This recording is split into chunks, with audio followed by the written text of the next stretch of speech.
नमस्कार। आज के इस एक्सप्लेनर में बिना किसी देरी के सीधा मुद्दे पर आते हैं।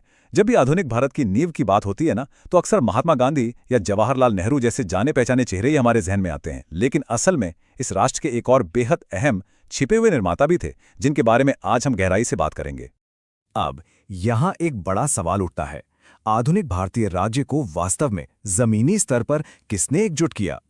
देखिए, गांधी जी के आदर्शवाद और नेहरू जी के विजन से इतर राष्ट्र निर्माण की एक बेहद यथार्थवादी और व्यवहारिक सच्चाई थी। और ये पूरी सच्चाई एक ही इंसान के इर्द गिर्द घूमती है, सरदार वल्लभ भाई पटेल। तो आज के इस विश्लेषण को हम इन 5 मुख्य हिस्सों में समझेंगे। पहला, गुमनाम निर्माता। दूसरा, यथार्थवादी बनाम आदर्शवादी। तीसरा, खंडित राष्ट्र को जोड़ना। चौथा, स्टील फ्रेम का निर्माण। और पांचवां, एक स्थायी विरासत। चलिए शुरुआत करते हैं पहले हिस्से से, गुमनाम निर्माता। आजादी के ठीक बाद के उन 4 सालों की जरा कल्पना कीजिए। 1947 से 1950 तक का वो उथल पुथल भरा दौर। ये सरदार पटेल की दिन रात की मेहनत और चिंताएं ही थीं जिन्होंने एक अखंड भारत की असली नींव रखी। इतिहास अक्सर कुछ खास चेहरों को ही याद रखता है ना? लेकिन सच तो ये है कि पर्दे के पीछे असली और सबसे मुश्किल काम यहीं हो रहा था। और सबसे हैरानी की बात तो ये है कि पटेल में व्यक्तिगत महत्वाकांक्षा नाम की लिटरली कोई चीज नहीं थी। 1929 हो, 1936 हो या फिर 1946, कई बार लोगों की पहली पसंद होने के बावजूद उन्होंने बिना किसी शिकायत के, महज गांधी जी के कहने पर, नेहरू के लिए अपना कांग्रेस अध्यक्ष पद छोड़ दिया। देशहित उनके लिए हमेशा किसी भी पद से ऊपर रहा। आगे बढ़ते हैं दूसरे हिस्से की ओर, यथार्थवादी बनाम आदर्शवादी। अगर इन दोनों कद्दावर नेताओं के बैकग्राउंड को देखें तो बुनियादी फर्क बिल्कुल साफ नजर आता है। नेहरू जी का नजरिया अपने पिता मोतीलाल की तरह थोड़ा कुलीन था, वो सख्त तर्कवादी थे और उनका समाजवाद मुख्य रूप से किताबों से आया था। इसके ठीक उलट पटेल का पूरा तजुर्बा भारत की असली ग्रामीण जमीन से जुड़ा था। वे अपनी धार्मिक पहचान के साथ पूरी तरह सहज थे और उनके पास एक बेहद व्यवहारिक जमीनी समझ थी। शासन को लेकर भी दोनों की सोच में जमीन आसमान का अंतर था।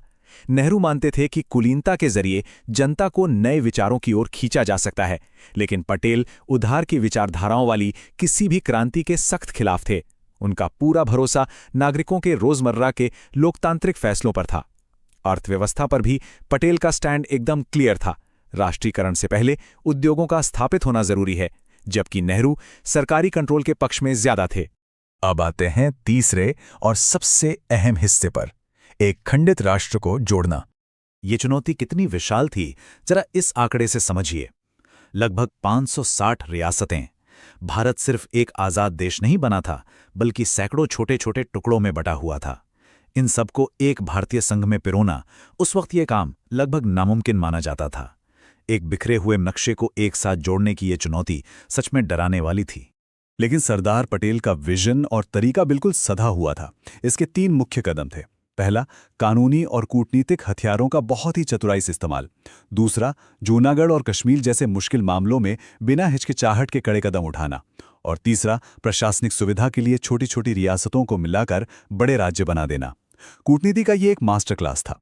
इन दोनों नेताओं के काम करने के तरीके का ये जो विरोधाभास था ना, वो हैदराबाद के मुद्दे पर एकदम खुलकर सामने आ गया। रिकॉर्ड्स बताते हैं कि एक मीटिंग में नेहरू बुरी तरह भड़क गए, लेकिन पटेल वो बिल्कुल शांत बैठे रहे और फिर बिना कुछ कहे कमरा छोड़ दिया। पर नतीजा क्या हुआ? भारतीय सेना ठीक उसी तरह हैदराबाद में दाखिल हुई जैसी पटेल ने योजना बनाई थी। उनका एक्शन हमेशा उनके शब्दों से तेज बोलता था। देश के अंदरूनी खतरों को लेकर पटेल की भू राजनीतिक समझ कितनी तेज थी, इसका अंदाजा उनके इस मशहूर बयान से लगता है। उन्होंने कहा था कि हैदराबाद मानो भारत के पेट में स्थित है। यह साफ दिखाता है कि वो रणनीतिक रूप से कितने दूरदर्शी थे और किसी भी आंतरिक खतरे को जड़ से खत्म करना जानते थे। और फिर आया कश्मीर का मुद्दा।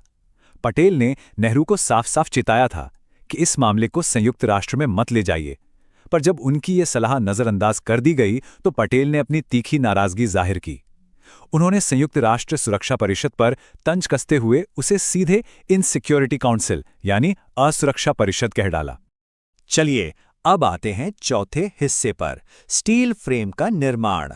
देखिए, देश की सीमाएं तो सुरक्षित हो गईं, लेकिन इस नए राष्ट्र को चलाएगा कौन? पटेल ने एक अखिल भारतीय सिविल सेवा की पुरजोर वकालत की। नेहरू शुरू में इसके खिलाफ थे, लेकिन पटेल इसे एक एडमिनिस्ट्रेटिव ग्लू यानी प्रशासनिक गोंद मानते थे। उनका मानना था कि इस नए विभाजन से गुजरे देश को बिखरने से बचाने के लिए ये स्टील फ्रेम बिल्कुल जरूरी है। और आज इतने सालों बाद भी हमारी नौकरशाही इसी मजबूत नींव पर खड़ी है। अगर हम उनकी मूलभूत नीतियों को समेटें तो उनकी जमीनी बुद्धिमत्ता साफ दिखती है। एक मजबूत सिविल सेवा बनाए रखना, कृषि के लिए ऋण संस्थान खोलना, वर्ग संघर्ष में उलझने के बजाय व्यावहारिक विकास पर जोर देना और राष्ट्रीयकरण से पहले उत्पादन बढ़ाना, ये सब देश को आर्थिक आज़ादी की ओर ले जाने वाले एकदम सटीक और व्यावहारिक कदम थे। अब हम अपने आखिरी हिस्से पर आ गए हैं, एक स्थायी विरासत। राष्ट्र को लेकर पटेल का नजरिया कभी नहीं बदला। उनका स्पष्ट मानना था कि कोई भी हमें खंडों में अलग नहीं कर सकता, हमारे बीच कोई अगम्य बाधाएं खड़ी नहीं की जा सकती। उन्होंने सिर्फ नक्शे पे लकीरें नहीं मिटाईं, बल्कि एक ऐसी अटूट राष्ट्रीय भावना तैयार की जिस पर आज का हमारा आधुनिक भारत खड़ा है। तो इस एक्सप्लेनर को खत्म करते हुए हमारे सामने एक बहुत ही गहरा सवाल है। जरा सोचिए, अगर उन आदर्शवादियों को संतुलित करने के लिए उस वक्त वो यथार्थवादी व्यक्ति मौजूद ही ना होता, तो आज दक्षिण एशिया का ये नक्शा कितना अलग दिखता। ये एक ऐसा सवाल है जो इतिहास को देखने का हमारा नजरिया पूरी तरह बदल देता है। इस शानदार सफर में साथ जुड़ने के लिए बहुत बहुत धन्यवाद।